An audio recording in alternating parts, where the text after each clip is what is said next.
persoalan-persoalan keseharian yang sering kita alami. Yang pertama tentang mengucapkan sholawat dan mendoakan para sahabat yang disebutkan namanya dengan suara keras. Setelah selesai sholat tarawih, setelah selesai Al-Khalifatur Rabi'ah, akhiru tarawih, kemudian sholat witir, biasanya terus disambung dengan tadarus. Setelah tadarus biasanya wedangan. Nah, boleh enggak kita itu makan minum di masjid? Assalamualaikum warahmatullahi wabarakatuh. Alhamdulillah, salatu wassalamu ala rasulillah Sayyidina wa maulana Muhammad ibn Abdillah wa alihi wa ashabihi wa man walah ila yaumil qiyamah ma'bad. Saudara, sore hari ini kita akan membahas persoalan-persoalan keseharian yang sering kita alami, yang sering kita lakukan. Yang pertama tentang mengucapkan sholawat dengan suara keras dan mendoakan para sahabat yang disebutkan namanya dengan mendoakan secara keras. Kita ini kan biasa sholat tarawih 20 rakaat. Nah, di dalam tarawih 20 rakaat itu kita selalu menyebut 4 khalifah, 4 khulafaur rasyidin. Selain sholawat kita selalu menyebut Al-Khalifatul Ula Sayyiduna Abu Bakr As-Siddiq, Al-Khalifatul Thaniyah Sayyidina Umar bin Al-Khattab, Al-Khalifatul Thalithah Sayyidina Uthman bin Affan, Al-Khalifatul Rabi'ah Sayyidina Ali. Ya kan? Itu kan selalu muadzin atau bilalnya memerintahkan kepada jamaah taradhu anhu. Artinya supaya kita mengucapkan kalimat radhiyallahu anhu. Khusus untuk Sayyidina Ali, kalau Khalifatul Rabi'ah biasanya ditambah dengan karramallahu wajhah. Nah, bagaimana hukumnya ketika ada nama sahabat yang disebut kemudian kita dengan suara yang keras mengucapkan at-taraddi, yaitu mengucapkan kalimat radhiyallahu anhu. Ya. Yang kedua biasanya nanti Bilal setelah itu akan sholawat Allahumma sholli ala Sayyidina Muhammad, maka jamaah makmumnya menjawab Allahumma sholli alaihi, ya Allah, atau Allahumma sholli wa sallim alaihi dengan keras. Nah, saya akan mengutip yang ada di Ahkamul Fuqaha yang di situ pengutip kitab I'anatut Talibin. Wa yusannu tashmitul atis warraddu alaihi wa raf'us sauti min ghairi mubalaghatin bis shalah wassalamu alaihi sallallahu alaihi wasallam inda dzikril khatibi ismahu wa wasfahu sallallahu alaihi wasallam. Qauluhu wa raf'us saut ay wa yusannu raf'us sauti halal khutbah. Qauluhu min ghairi mubalaghatin amma ma'aha fayukrahu wala yub'adu. Perhatikan, wala yub'adu nadbut taraddi anis sahabah bila raf'i sautin ay taraddis sami'in anhum inda dzikril khatib asma'ahum. Amma ma'a raf'i sauti fala yundabu li'anna fi tashwishan. Kira-kira terjemahnya begini. Dengan menggunakan analogi, ketika ada orang yang bersin, itu kita disunahkan untuk mendoakan. Loh, ini cuma bersin loh. Ya, wahing, bersin itu wahing ya, wahing. Maka biasanya yang wahing akan mengucapkan alhamdulillah. Kenapa alhamdulillah? Kata para ahli medis, ketika kita wahing itu nafas bisa terhenti. Jadi ada orang wahing langsung mati. Nah kita wahing kok masih hidup, maka kita mengucapkan alhamdulillah. Makanya kalau wahing jangan dipol-polkan. Ya, karena ada orang yang wahing dimaksimumkan volumenya itu. Bahaya itu. Nah kita yang mendengar itu wajib mendoakan. Nah, oleh karena itu saudara, ketika bahkan di dalam I'anatul Talibin disebutkan, bahkan ketika sedang khutbah Jumat, lalu khotib menyebut asma nama Kanjeng Nabi, itu kita disunnahkan untuk sholawat. Tapi sholawatnya jangan terlalu keras, demonstratif, atraktif, ya, nanti mengganggu yang lain. Apalagi kalau sedang sholat Jumat, sampingnya sedang tertidur nyenyak, ya, kan biasa orang yang susah tidur itu datang mendengarkan khutbah Jumat tanpa obat tidur bisa tidur sendiri.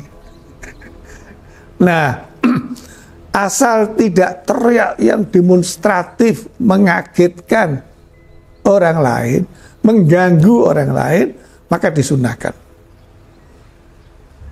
Padahal itu sedang khutbah. Demikian pula, ketika disebut nama sahabat, maka kita juga dianjurkan untuk mengucapkan doa. Radhiyallahu anhu itu doa, artinya adalah Allah, kita mohon kepada Allah agar memberikan ridhonya. Meskipun para sahabat, apalagi sahabat yang sudah mendapatkan stempel bakal menjadi penghuni surga, itu sudah pasti. Ya, 10 sahabat yang mendapatkan kabar gembira, mendapatkan tiket masuk surga, itu kan orang-orang yang diridhoi oleh Allah.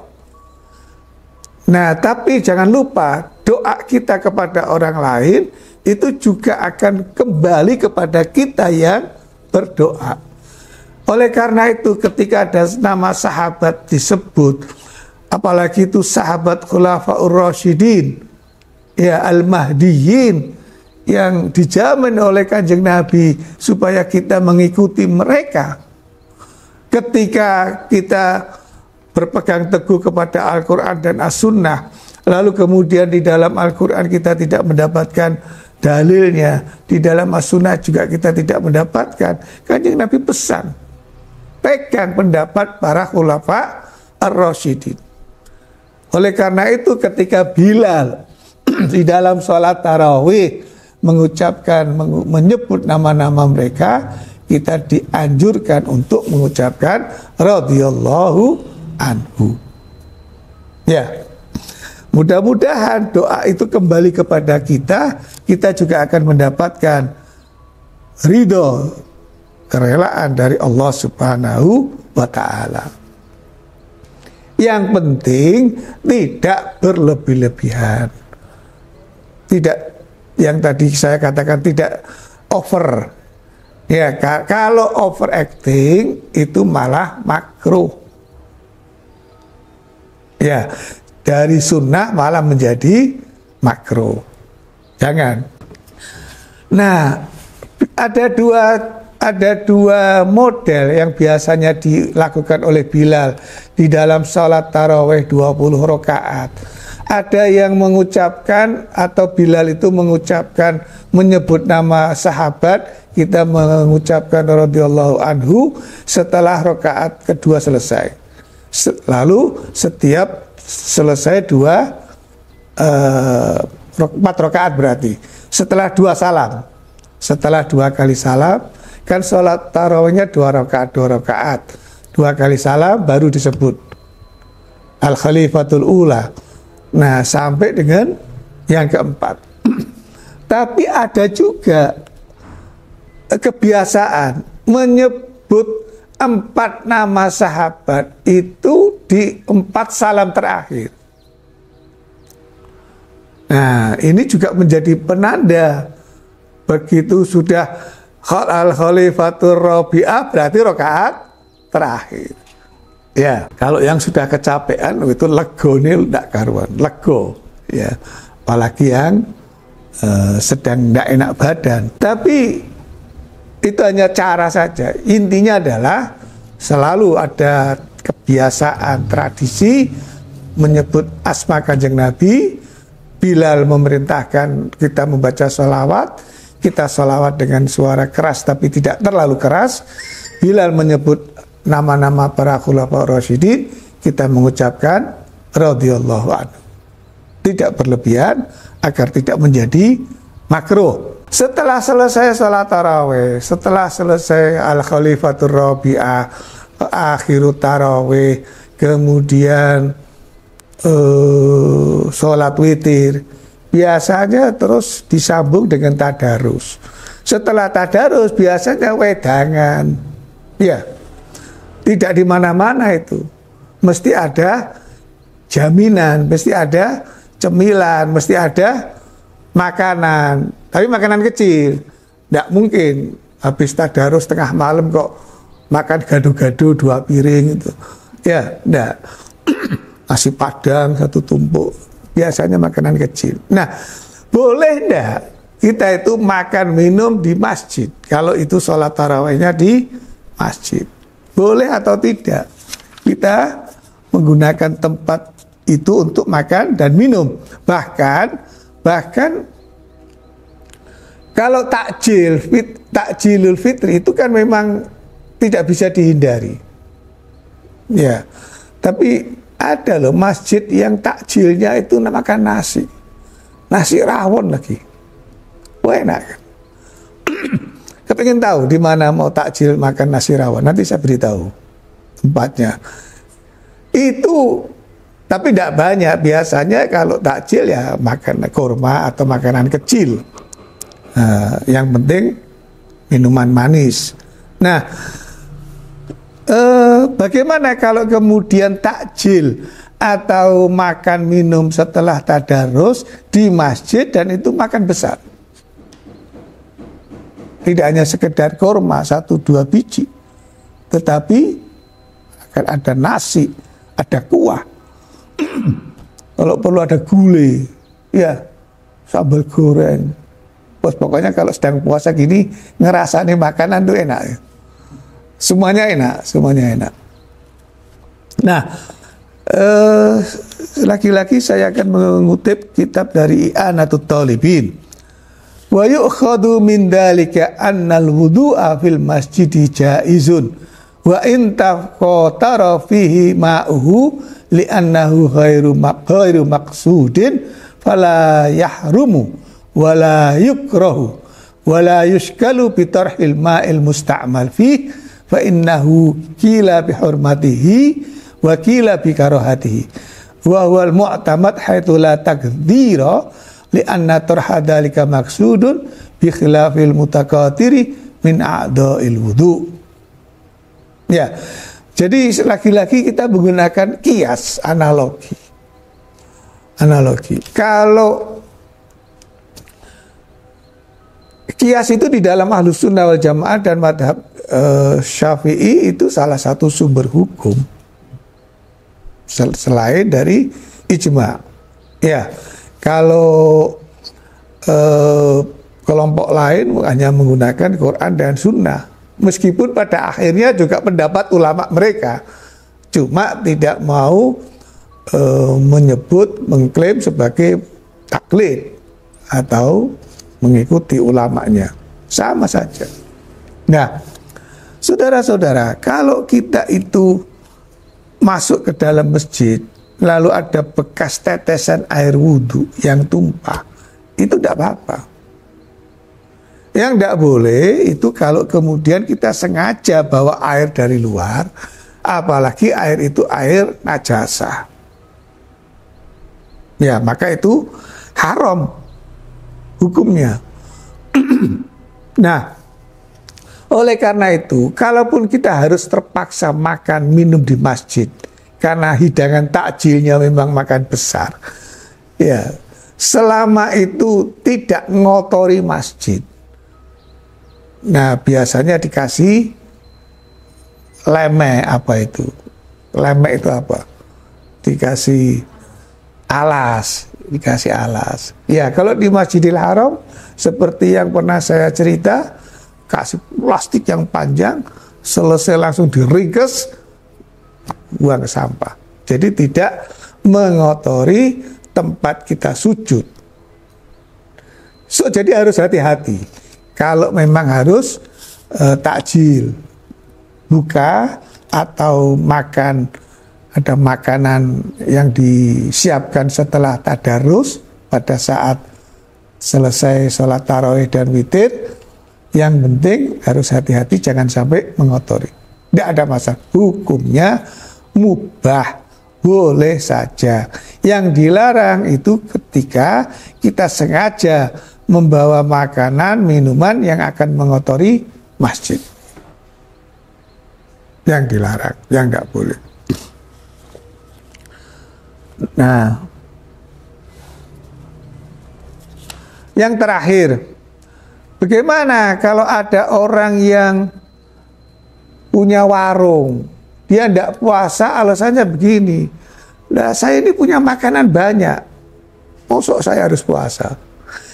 Ya, orang yang jualan snack di pagi hari, ya, alasannya, lah saya ini punya makanan turah-turah, kalau saya puasa siapa yang makan? Kalau ucapannya itu sekedar gurau, ya tidak masalah. Meskipun ya sebaiknya tidak.